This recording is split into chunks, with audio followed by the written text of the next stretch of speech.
Buddy, this is Chris from the Green Dragon, and today I bring you a little treat. Been kind of busy working on some side projects. Orc Blood Bull Team. I've been working on this Dreadknight actually. So in today's video, I'm going to go ahead and go over how I kind of came to make this little Dreadknight diorama right here.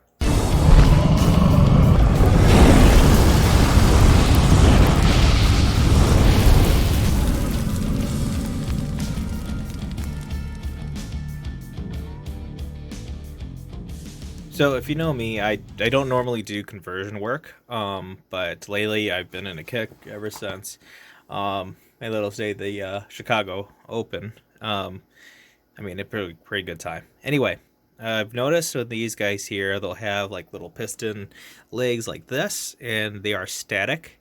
So I might have to do some carving in order to get a leg bent around here. Usually kind of cut this out right here before I put this armor on, which is nice because you can kind of hide any cuts you make with the armor plating that you put on it.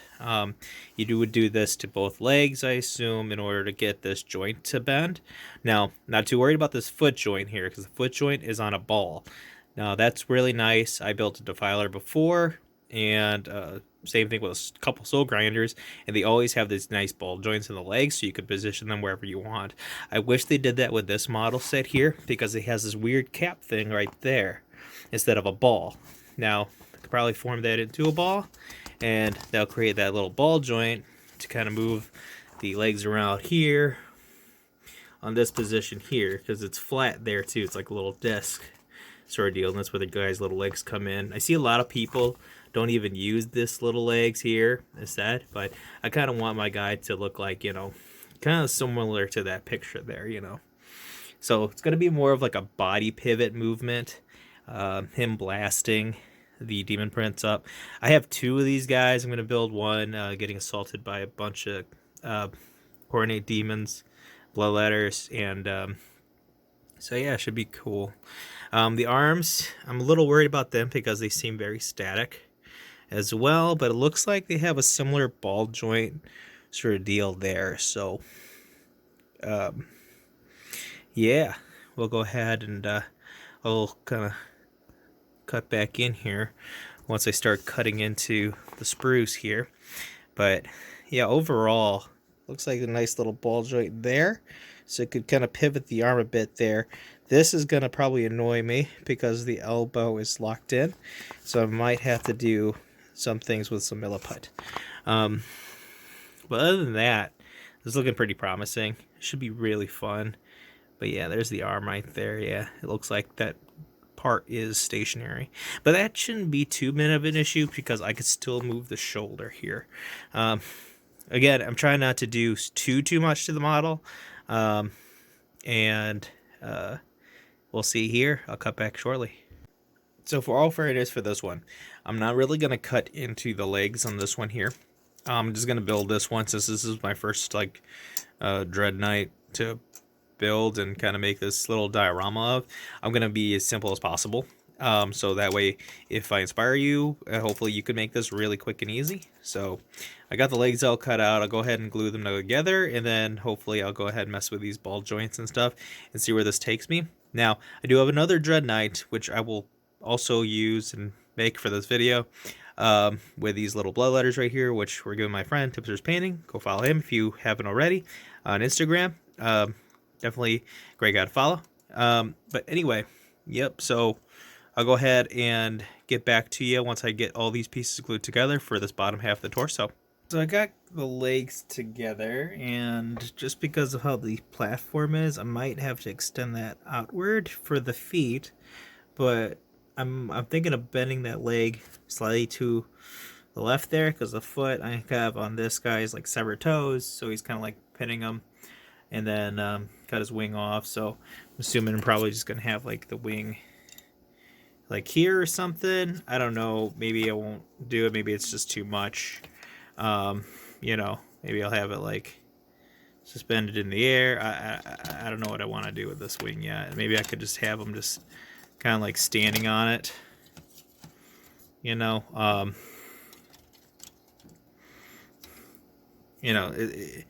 a little weird, but I'm still kind of messing with this. it's a very like oval base, so I mean it's got a decent amount of room for it. But yeah, so the base kind of goes around this way here. So I mean I could kind of have him step on it here. I'll probably just have this wing still behind the demon, just more like kind of like cupped. I don't know what to do with that yet. It just kind of broke off. So, but anyway, I do got some sticky tack there, so I could still move this leg around, and I can still kind of chop off this part right here, that little pivot point, and then just kind of reglue it after I turn it.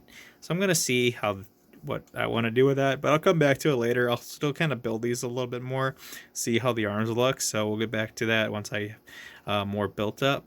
But yeah, we come back here. All right, so when I put the body together, there's a little pivot right there and a little ball catch for the most part. So when you put them together, you could kind of pivot this body around. Give me a second. So you could just pivot this body around back and forth into a position that you like, and then glue it down, I take it. But it's still pretty cool. It's a little pivot point right here, so the body could rotate.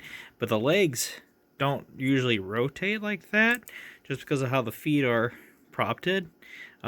So going for more realism, he could still twist the body at the waist, and then be like, you know, blasting the demon here. So he'd be like, kind of like something like this here, you know, where he's just kind of like facing this guy here, and he's just getting like, you know, just blast it away.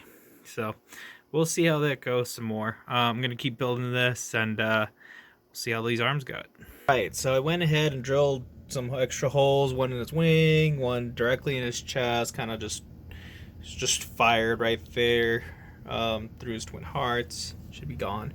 And then anyway, I forgot to put the other gun up there, so he's just gonna have one gun on this one here, and the next one I'll put both guns on there. It'll make more sense anyway. But yeah, so far he's coming good. I'm gonna go ahead and prime him up. I'm gonna go probably finish this base up here, throw some sand on it, wait for that to dry real quick, and then we'll go ahead and get him primed. And I'm gonna actually go ahead, after we prime him black, I'm gonna show you how I quickly paint him up real quick. I didn't glue the body on yet. As you can see here, it's still separate. I'm definitely gonna go ahead and glue that, but I'm gonna keep it separate so I can still paint him up and still position him to a point where I like, and then glue him for final.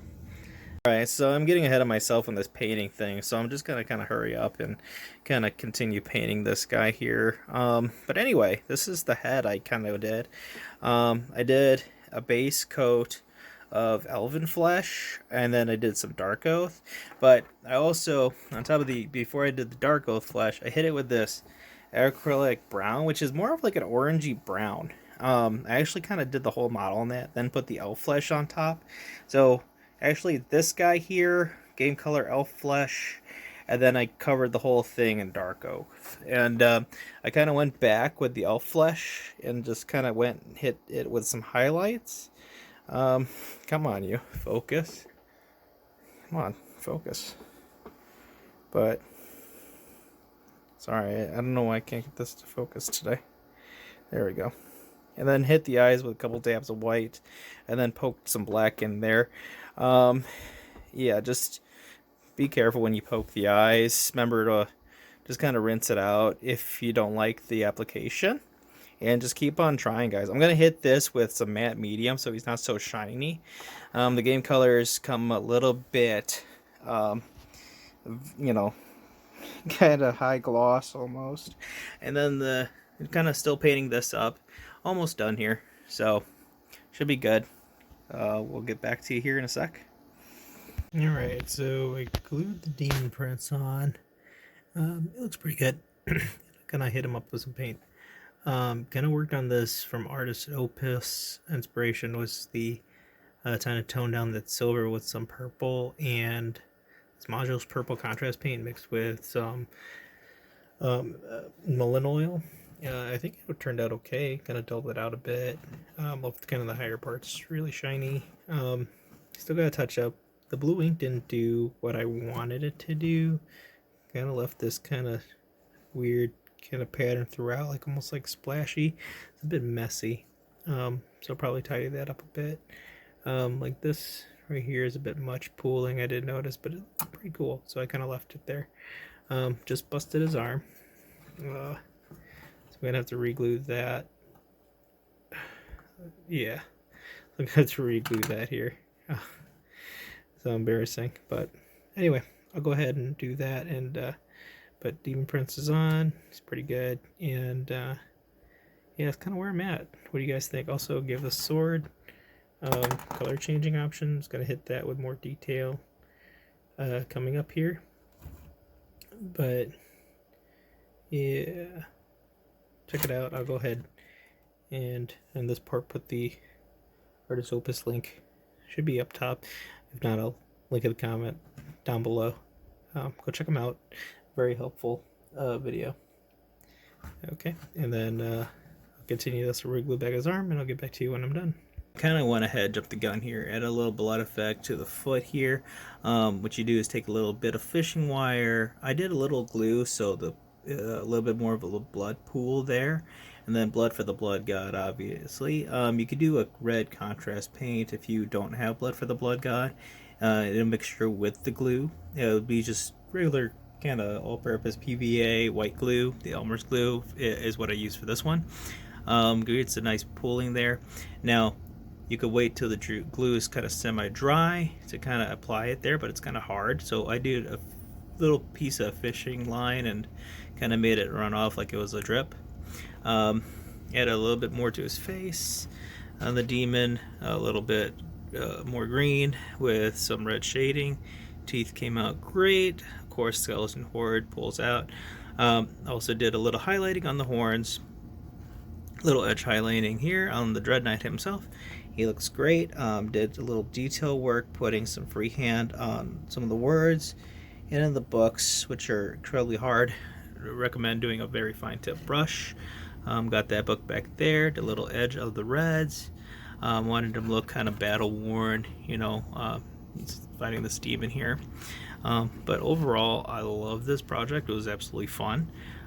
Ready to move on to the next big thing, but absolutely loved it. I have another Dreadknight I would like to do, which I will do in the near future here and make a video on that. That would be a more step-by-step kind of guide on how to kind of cut up the legs, because there's not really a guide for that. So I'll do that. But overall, absolutely love this project. I think it came out great, just kind of like what I thought. Heat gun, definitely recommend heat gun if you're gonna maneuver stuff like this. If you have pieces that are pretty glued together, heat gun, you could bend it, mold it a little bit. Now be careful, because it can create things like this if you focus too high, so do it in like a moving motion. Same thing for that knee right there. Started melting it in the center, but just do it like a little rotating motion when you do a heat gun. Okay, folks, so I forgot to make a video on how I painted the sword. So the energy sword, I used Turbo Dork's Ice to Never. That's Turbo Dork's Ice to Never. I made sure when I primed the model black, I also spray painted on top a bright silver color. I used Rust-Oleum, just regular metallic silver. But anyway, I went ahead and coated that sword about 4 times with the Turbo Dork, and then with a little bit of white, drew some lines for the lightning, and kind of highlighted the edges with a bit of white as well, just to make it more like power swordy, where it's not as just kind of color shift paint, you know, on it. It gives it a little bit more interest in it. I think it came out well. I haven't actually done a power sword like this, funny enough, so this is my first try, and I'm actually pretty proud of myself. So just yeah, I hope you guys get inspired to do something really quick like this. Make a video next time I do a power sword, just by a little tutorial instead.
Overall, this project was really interesting, very good for like a first try.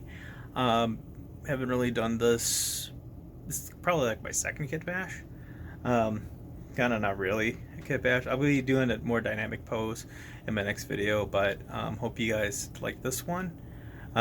Again, if you do like content like this, please go ahead and subscribe down below.